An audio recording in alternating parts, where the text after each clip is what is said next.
Imagine going to your recruiter and letting him know, hey, give me any job in the world. Give me any job in the US Air Force except for security forces. You get your job, right?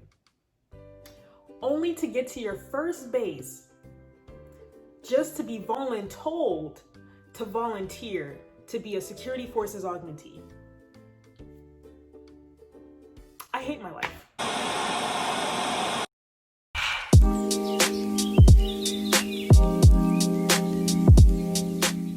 Hi friends, welcome back to my channel. If you are new to my channel, welcome. My name is Diamond, and today I have got a story time for you guys. This will explain a lot of the reason why I haven't been posting. I just really haven't had the time to, because the military,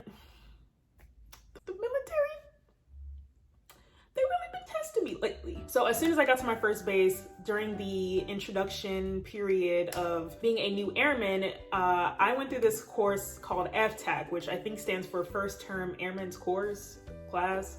Something, I don't know. Pretty much at the end of the class, they told me that everybody in my entire class was put on the list, basically voluntolding us. Is that a word?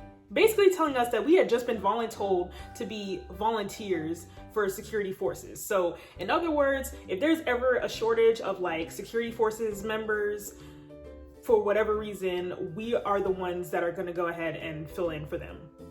In order to qualify for this, you do have to qualify at the shooting range. I forget the score that you have to get, which, I mean, I wasn't even trying to qualify, I just did, because they told you if you didn't qualify at the shooting range that they would just call you back in 3 to 6 months to come and shoot again.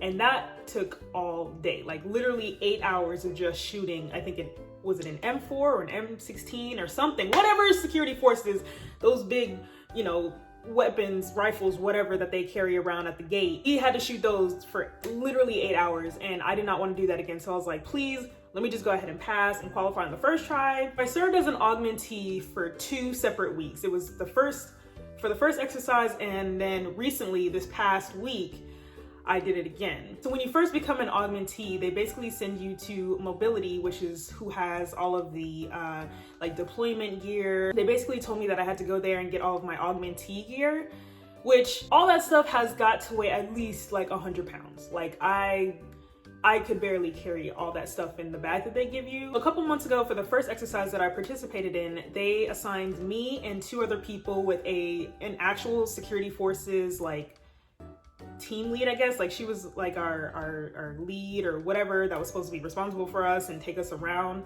And they assigned us to convoy duty. In a short sense, you just basically ride out in a truck in the middle of nowhere and stay at your post for 12 to 16 hours. Like there's no telling how long you're gonna be out there. Like you're supposed to bring snacks. If you gotta pee, it's a wrap for you. I was assigned to night shift, which meant that we would report in at 4:30 p.m. and wouldn't get out until a minimum of 4:30 a.m. Let me just tell you right now, we never got out before 4:30 a.m. Like it was 12 plus hour shifts every day. So once we would go in every day, we would get briefed on what we were supposed to do for the day, and then we would go arm up. When I say carrying all of that gear, like the vest with like your rifle, like you could definitely tell that I was an augmentee and that I wasn't in security forces, because number one, I'm still wearing ABUs. Like I have not switched to OCPs, which all of security forces has switched over to the new uniforms. They've all been wearing OCPs since God knows how long. We're the only ones wearing ABUs, so we stand out like a sore thumb. Everybody knows that we are augmentees, and we just look so awkward. Like we don't know how to hold our rifle. We don't know where to go. We're just completely lost. So we get into the truck and our team lead rides out into the middle of nowhere. Like literally there's nothing but like trees and just open field. We pretty much just have to sit there all day and all night and just sit at our post and listen on the radio to like know what we're supposed to do. It was honestly cool for the first couple hours until I had to pee. Mind you, it was in the middle of summertime, so they kept stressing, hey, stay hydrated, stay hydrated. You know, you don't know what the operation is gonna consist of, like just be drinking water. And that's what I did. By this point, it was maybe about 10, 11 o'clock at night. So it's pitch black. Like when I tell you we're in the woods, like there's nothing around, there's no bathrooms, there's no lights other than the lights on the truck. I'm scared. The only way you can use the bathroom is if you hop out the truck and pee outside. Here's my problem with this whole exercise. The only reason why, like, this is really my only bad experience with the first exercise. I hopped out the truck. Mind you, I still had all my gear on. Like, you can't just take that stuff off. Like, you have to keep it on the entire time. So I had the full vest on, my helmet. Actually, I think I took my helmet off. But I put my rifle up and I went behind the truck. And I specifically went behind the truck because the lights were on and I could actually see like what I was gonna have to squat over. And if anything decided to like slither up and like just try to crawl up my butt, I don't know. So I squat down and I start peeing. And it's like one of those pees that you've like held for a really long time. So it feels almost orgasmic to like release it, right? So I'm just sitting there having the time of my life. I got back in the truck and as soon as I sat down, I felt like this, like almost like a burning sensation on my butt. Like, I didn't know what it was. Like, it was itchy and I just kind of started like moving, like kind of moving on the seat, like trying to itch it, like trying to scratch it. I was like, what the heck? Why is my butt so itchy? What the heck? Didn't pay it any mind. I got home that night and in the shower, sure enough, I felt 3 mosquito bites on my left cheek. 3 mosquitoes bit me on my behind while I peed outside.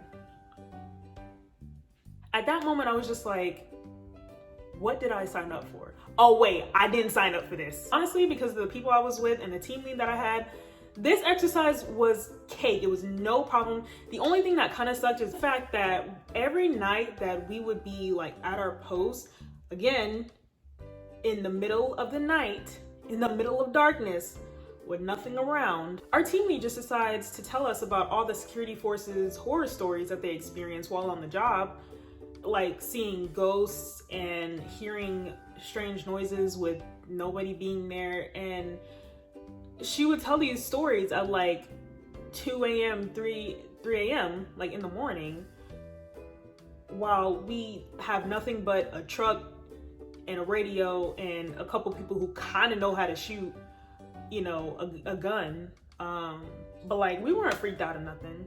This next exercise though, it really had me questioning God. What did I do to deserve this? Like, why am I being punished right now? Last week while I was at work, I was informed that I was going to be doing another exercise with security forces and that I was going to be on day shift this time. I get there on time and there are the rest of the augmentees. They basically drove us to the flight line and they were like, hey, you guys are going to be in this little box, like literally a box. Like my closet is bigger than this box, right? You guys are literally gonna be in this box for the rest of the shift until we come and get you. It's technically a tower, but I'm calling it a box. It was like a metal box and you go up and literally like, I could maybe stretch my arms out and touch both ends of the box. Like, that is how small it was. I kid you guys not. This box was literally like maybe a 2 by 2, maybe not even a 2 by 2. Like literally, it was probably like a 2 by 1 inch like box that just overlooks nothingness, like just a field, right? Just the, not even the entire flight line. It's literally just like field. And then behind that, it's like where the planes take off, right? We basically just have to sit and watch that for the rest of the shift, which wasn't bad. We started at 3 p.m. and the shift was over at like 7:30, 8 o'clock that night. Granted, there was air conditioning and heat in there just in case, and there was a microwave. And that is it. There's a chair in there, there's a desk. You cannot bring your phone. You cannot bring anything, literally like no radios, no iPods, no headphones. You can't bring a book. If you wanted to bring like a little doodle pad, a Sudoku book, a crossword, you can't bring anything in there. It is literally just you, this box, and your inner thoughts. And that was pretty much our assignment for the entire week. Like, you just sit in this box with you and your inner thoughts for 12 hours straight. Again, what did I do? They tell you to bring snacks to get through the shift, and they say if you have to go to the bathroom, say this is the code, whatever code word, over the radio, and somebody will have to come and pick you up to go to the bathroom. Like, you cannot leave your post. The first day was not bad because I only had to be in there for like 4 hours. The second day though, we ended up posting by like 6:45. It was beautiful to watch the sunrise. You know, I was feeling it. I ate my breakfast, had my coffee there. I said that there was a microwave in the in the box, right? I didn't have a watch, and I thought that there would be a clock or some kind of time on the microwave. There wasn't. I think that's really what drove me crazy, is the fact that I had no social interaction and I had no idea what time it was. I had no idea, like, not having the time there was what really messed me up mentally. I can't stand the unknown. So by the way the sun was positioned, I'm assuming this had been around 11 o'clock, maybe noon-ish, when I had to go to the bathroom. I really was pressed on not calling in over the radio that I had to use the bathroom. Like, code red, I gotta pee. Like, I didn't want to do that. Not to mention, I didn't want to sit here and like have to lug all this stuff down the stairs into the truck, then load it back off to, like, it was just too much and I just didn't want to do it. I somehow convinced myself that it would be a good idea to attempt to pee in a water bottle. And not like a big like gallon, no, it was a Dasani water bottle that I had, and it was, I basically drank the majority of it. Long story short, it is not as easy as it looks for a woman, and I see why women don't try it, because I tried to do it, like I said, in a full-fledged uniform, Kevlar helmet and all, bulletproof vest and all, and needless to say, I low-key missed, and some of the pee dripped on my hand, dripped on my fingers, and it did not work. Quickly stuck it back up, and I was just convinced that I was just gonna have to hold my pee or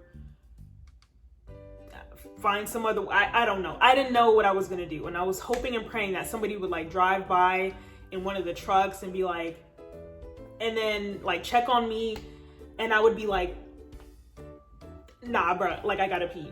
I kid you not, literally like 10 or 15 minutes later, one of the guys that dropped me off drove by and came and checked on me to see if I needed to go to the bathroom.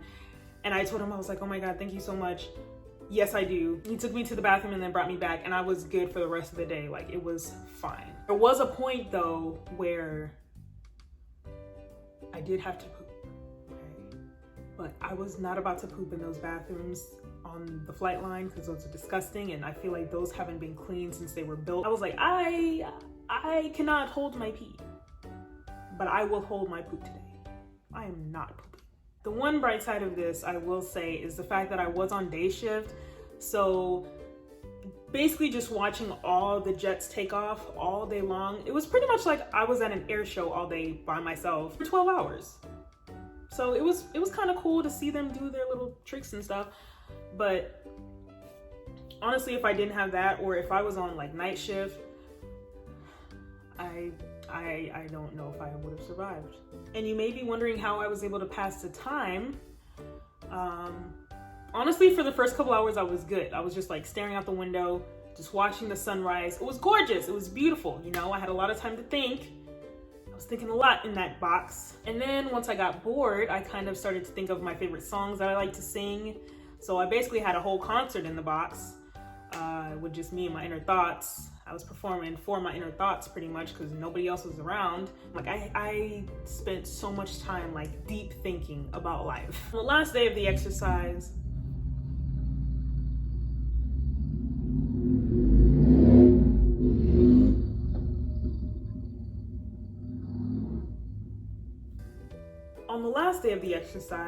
on the way there, I was like, I cannot do this. If I have to sit in this box for another 12 to 14 hours, I'm not gonna be able to do it. Like, I felt like death. I'd only gotten 5 hours of sleep. I was done.